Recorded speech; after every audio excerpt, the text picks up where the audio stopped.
आणि तुमचा mobile number.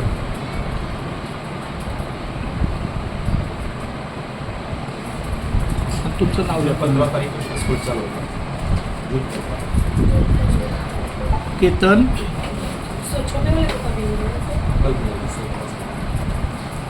अहो अतिशय चांगल्या पेज नाही ते तुमच्या हँडरायटिंगचं आहे. हां तुमच्या लिहिण्याचं जे हे आहे ना टोक कसं आहे त्याच्यावर आहे. आता आम्ही नाही काय सगळं लिहिलं. गजानन काळे. हां केतन गजानन काळे. बरं ठीक आहे. नमस्कार, माझ्यासोबत हा केतन गजानन काळे आहे. अर्जदार उषा रमेश तावरे ह्या माजी विद्यार्थिनीचा अर्ज आला होता. 2 दिवसात त्यांनी 25 रुपये भरणा केलं आणि रीतसर चलन घेतलं.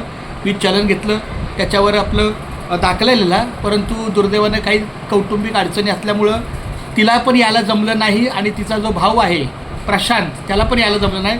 तर यांचा तुम्ही कोण आहात? तुमचं नाव सांगा. मावस भाऊ केतन गजानन काळे. मी उषाचा मावस भाव आहे. बरं, मग तुम्हाला दाखला दिला तर त्यांच्यापर्यंत व्यवस्थित पोहोचणार ना? हो हो हो नक्की नक्की. काय हरकत नाही ना? नाही. कारण शेवटी हे जबाबदारीचं कागदपत्र हो. आहे. आणि येताना फक्त याची झेरॉक्स फक्त आणावं बघा. हा तुम्हाला आता दाखला देतो बघा. हा दाखला आहे ओरिजिनल मूळ दाखला. इथं खाली मागे लिहिलं बघा मूळ दाखला मिळाला आणि ह्याची झेरॉक्स आणा फक्त. थँक्यू.